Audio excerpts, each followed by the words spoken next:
से इस नए व्लॉग में आपका स्वागत है। और अभी मैं आ गया हूँ अपनी लाइब्रेरी के अंदर। तो अभी मैं आपको दिखाता हूँ हमारा जो लाइब्रेरी रूम है मेरा, वो दिखाता हूँ। ये हमारे गेहूँ के खेत की जो कटाई है वो भी चालू कर दी है आज हमने। भाई ये है मेरा लाइब्रेरी रूम। तो अब चलते हैं भाई अंदर लाइब्रेरी रूम के अंदर। ये लो भाई आ गए हम लाइब्रेरी रूम के अंदर। तो भाई अभी मैं आ गया हूँ अपनी लाइब्रेरी रूम के अंदर और अभी मैं शाम तक यहाँ करूँगा पढ़ाई और फिर चलेंगे शाम को घर पर।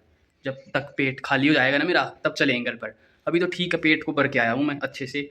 और जब पेट खाली हो जाएगा और वैसे मतलब रहा नहीं जाएगा खाने के लिए तो फिर जाना ही पड़ेगा घर पे। तो फिर चलेंगे घर, इतने जम कर करेंगे पढ़ाई और फिर जो भी आग बीच में सीन रहेगा मैं आपको दिखाऊंगा। अभी के लिए इतना ही भाई। तो सुबह मैं आया था लगभग 8:30 के लगभग आ गया था यहाँ पर और अभी शाम के 4:30 हो चुके हैं। तो पढ़ाई कर ली है मैंने जितनी मेरे को करनी थी और अब मैं जाऊँगा घर पे क्योंकि जो पेट है अपना वो खाली हो गया है मेरा। और अब फिर जाऊँगा खाना वाना खाऊँगा। तो अभी के लिए इतना। और पढ़ाई में थोड़ा राजस्थान का कल्चर भी पढ़ा है और इंग्लिश भी पढ़ी है। इंग्लिश में कंजक्शन पढ़े हैं और कल्चर में जो लोक नृत्य हैं वो उनको पढ़ा है।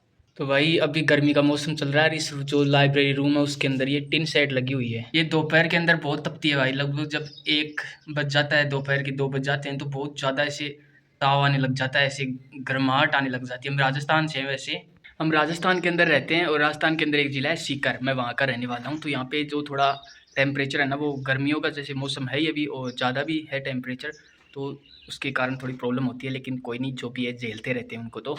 और अभी मैं सोच रहा हूँ थोड़ा एक इंस्ट्रूमेंट था कोई ब्लोविंग वाला इंस्ट्रूमेंट वो लाने की। तो चलेंगे, मैं भी 1-2 दिन के अंदर एडजस्ट करता हूँ, जैसे प्लान बनता है फिर चलेंगे, फिर वहाँ आगे देखते हैं क्या होता है। तो अब मैं लाइब्रेरी रूम से बाहर आ गया हूँ और अब चलता हूँ घर की तरफ। ये भाई रास्ता है हमारे लाइब्रेरी का और जो यहाँ पर जो सरसों की फसल थी पहले उसका ढेर वहाँ पे लगा दिया है और एक जगह कर दिया उसको काट के। तो अभी सूखा ही सूखा है चारों तरफ। तो भाई देखो ये गेहूं की फसल है, ये भी लावनी आ चुकी है और लगभग घर की तरफ आ गया हूँ मैं आधी दूरी पर। तो भाई अभी मैं चल रहा हूँ सड़क के ऊपर और घर पे पहुँचने वाला हूँ 1 मिनट के अंदर अंदर घर के अंदर एंटर कर जाऊँगा। तो लगभग मेरी लाइब्रेरी मेरे घर से 500 मीटर की दूरी पर है। तो भाई अभी मैं अपने घर पर पहुँच चुका हूँ और पीछे आपको जो खेत दिखाई दे रहा है हमारा, इस खेत में पहले थी सरसों की फसल, उसको कटाई कर दी और जो पीछे जो डंठल थे ना उनको भी काट दिए, जो कि ईंधन के रूप में काम में लिए जाते हैं। और इस खेत को ट्रैक्टर से हल आते हैं ना, हलों से जोत कर और उस साइड में तो बाजरा उगा दिया और इधर जो साग सब्जी के लिए बाड़ी होती है वो उगा दी हमने। तो भाई जो बाजरा है ना वो अभी दिखने नहीं लगा है, यानी उगना चालू, बाजरा भी उगना चालू नहीं हुआ है लेकिन जल्दी 2-4 दिन में उग जाएगा। वैसे कुछ कुछ जगह ये दिखने लग गया है, जैसे यहाँ पर ये हल्का फुल्का आपको दिखाई दे रहा होगा, यहाँ पे बाजरा अंकुरित होने लग गया है, ज़मीन से बाहर आने लग गया है। जो हमारी सब्जी की बाड़ी है उसके अंदर ये है बैंगन की और ये है गुआर की और उससे अगली मिर्च और टमाटर की मिक्स में है।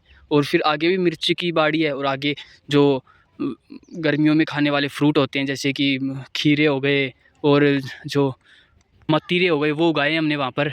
तो इस प्रकार से भाई जो साग सब्जी का जो घर का होता है ना वो सब हम घर यहीं हमारे खेत के अंदर उगाते हैं और यहीं से हम जो प्राकृतिक जो खाद होता है, जो हमारे जो पशुपालन भी हम करते हैं, अभी आपको दिखाता हूँ मैं। तो भाई ये है भैंस के गोबर का ढेर, भैंस और गाय दोनों का मिक्स है ये। हाँ तो भाई पशुपालन में हमारे पास एक तो ये भैंस है, ये अभी के फ़िलहाल के अंदर दूध तो नहीं दे रही है लेकिन कुछ टाइम में जो अपने बच्चे को जन्म देगी फिर दूध चालू हो जाएगा इसका। और पीछे ये आपको दिखाई दे रही है ये उस भैंस की बेटी है। तो ये आपको अलग से डिज़ाइन दिखाता हूँ इसकी मैं। तो ये देखो भाई इसकी डिज़ाइन बनी हुई है, हेयर कट स्टाइल बना हुआ है इसका अलग, क्योंकि जो मैंने एक साइड से कटिंग कर दी लेकिन एक साइड से करूँगा अब।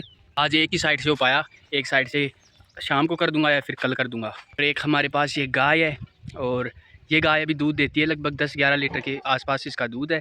और इसका एक बछड़ा है वो दिखाता हूँ अभी। ये भाई बछड़ा महीना भर हो गया लगभग इस गाय को बच्चा दिए हुए, तो ये इसका बछड़ा है और बहुत नन्हा सा मुन्ना सा बछड़ा है ये। देखो कितना अच्छा है, बदमाशी बहुत कम करता है ये देखो। ओह हम सब इसके साथ खेलते हैं भाई रोज़ाना। तो ये है भाई ऋषि और ये कर रहा है अभी मेंढक डांस, आपको करके दिखाएगा। ये है गोलू, ये दिन भर खेलते रहते हैं। ये गोलू 4th क्लास में हो गया है और अभी आपको बताएगा ये 15 का स्क्वायर। बोलो 225 15 का स्क्वायर बता दिया। और अभी मैं घर पे आ गया हूँ और अब खाना वाना खाएंगे फिर से पढ़ाई चालू करेंगे। Every night, I we paradise seems so far away.